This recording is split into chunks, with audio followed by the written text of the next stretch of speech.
ಕಾಂಗ್ರೆಸ್ ಘೋಷಿಸಿದ ಗ್ಯಾರಂಟಿ ಯೋಜನೆಗಳನ್ನೇ ಮುಂದಿಟ್ಟುಕೊಂಡು ಬಿಜೆಪಿ ನಿನ್ನೆ ಅಧಿವೇಶನದಲ್ಲಿ ಹೋರಾಟ ಮಾಡಿತು. ನಿನ್ನೆ ಸದನ ಶುರುವಾಗ್ತಾ ಇದ್ದಂತೆ ಗ್ಯಾರಂಟಿ ಬಗ್ಗೆ ಚರ್ಚೆಗೆ ಬಿಜೆಪಿ ಅವಕಾಶ ಕೇಳಿತು. ಆದರೆ ಸ್ಪೀಕರ್ ಪ್ರಶ್ನೋತ್ತರ ಅವಧಿ ಮುಗಿದ ಮೇಲೆ ಸಮಯ ಕೊಡ್ತೇನೆ ಅಂತ ಹೇಳಿದ್ರು. ಈ ವೇಳೆ ಗ್ಯಾರಂಟಿ ಚರ್ಚೆಗೆ ಪಟ್ಟು ಹಿಡಿದ ಬಿಜೆಪಿ ಶಾಸಕರು ಸದನದ ಬಾವಿಗಿಳಿದು ಪ್ರತಿಭಟನೆ ನಡೆಸಿದ್ರು.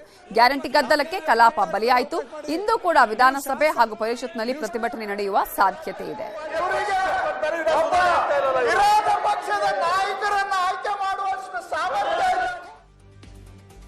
ಮಾಜಿ CM H D Kumaraswamy CM Siddaramaiah ವಿರುದ್ಧದ ಡೀಲ್ ಆರೋಪಕ್ಕೆ ಕಾಂಗ್ರೆಸ್ ಟ್ವೀಟ್ ಮೂಲಕ ತಿರುಗೇಟು ಕೊಟ್ಟಿದೆ. ವೆಸ್ಟ್ ಎಂಡ್ ಹೋಟೆಲ್ನಲ್ಲಿ ಒಂದು ದಿನದ ಬಾಡಿಗೆ ಎಷ್ಟು ಕುಮಾರಸ್ವಾಮಿ ಅವರೇ ಅಂತ ಪ್ರಶ್ನಿಸಿದೆ.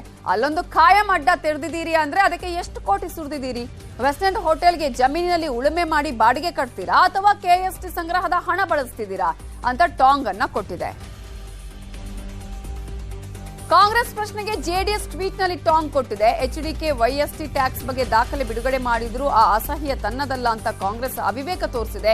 ಈ ಅವಿವೇಕ ಮುಚ್ಚಿಕೊಳ್ಳಲು ವೆಸ್ಟ್ ಎಂಡ್ ಅನ್ನೋ ಸವಕಲು ವಿಷಯ ನೆನಪಿಸ್ತಾ ಇದೆ.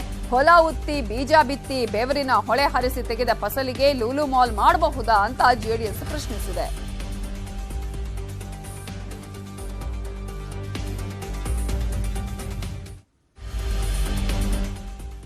ಮುಂಬರುವ ಲೋಕಸಭೆ ಚುನಾವಣೆಯಲ್ಲಿ ಬಿಜೆಪಿ ಜೆಡಿಎಸ್ ಹೊಂದಾಣಿಕೆ ಮಾಡಿಕೊಳ್ತವೆ.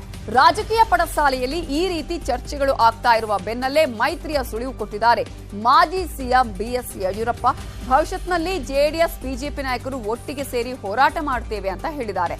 ಈ ಹೇಳಿಕೆ 2024ರ ಲೋಕಸಭಾ ಚುನಾವಣೆಯ ಮೈತ್ರಿಯ ಸುಳಿವ ಅನ್ನುವ ಚರ್ಚೆ ಈಗ ಶುರುವಾಗಿದೆ.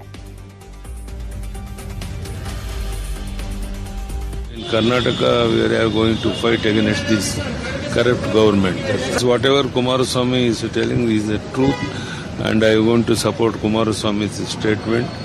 And we are Kumaraswamy, and we together we will fight in future. Thank you. Only.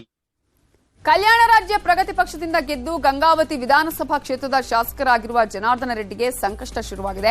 ನಾಮಪತ್ರದಲ್ಲಿ ದೋಷ ಇದೆ, ಈ ಕುರಿತು ವಿಚಾರಣೆ ನಡೆಸಬೇಕು ಅಂತ ಅನಂತಪುರದ ಗಣಿ ಉದ್ಯಮಿ ಶ್ಯಾಮ್ ಪ್ರಸಾದ್ ಜಿಲ್ಲಾ ಚುನಾವಣಾಧಿಕಾರಿಗೆ ದೂರು ಸಲ್ಲಿಸಿದ್ದಾರೆ.